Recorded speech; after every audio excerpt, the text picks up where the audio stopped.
वाटायला लागते. कदाचित या शनिवारच्या हप्त्यामध्ये रितेश भाऊ जान्हवीला पण बोलतील, मला तरी असंच वाटतंय. तुम्हाला काय वाटतं ते प्लीज मला कमेंटमध्ये सांगा. वैभव चव्हाण, जान्हवी, निकी आणि आपला अरबाज या चौघांमधून जो पाचवा आपला गोटा पुढारी होता, छोटा पुढारी, तो घराच्या बाहेर आलाय. पण आता चौघांचीच ही जी टीम आहे तीच राहिली आहे. पण या चौघांच्या टीम मधून मला नाही वाटत की संग्राम चौगुले जर बी टीम कडून असतील तर ए टीम कुठेही टिकेल. मला तरी असंच वाटतं ही ए टीम टिकणार नाहीये. कारण अरबाजला राग कंट्रोल होत नाही, निकी तर बडबड बोलत राहते, जिची शाळा रितेश भाऊंच्या धक्क्यावर घेतात. आणि जान्हवीचं तर असं तळ्यात मळ्यात चालू आहे सध्या. वैभव चव्हाण ज्याला तर कोणी इज्जत देत नाही का तर त्याला अरबाज टूच म्हटलं जातं.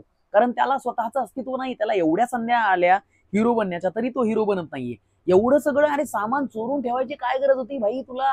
तू पण खायची काय गरज होती? तू जर तिथे स्टँड घेऊ शकला असता की आम्हाला बिग बॉसनी त्याची संधी दिली नाहीये, आम्हाला फर्निचर वापरायचं नाहीये, लक्झरी प्रोडक्ट वापरायचे नाहीयेत, तू स्टँड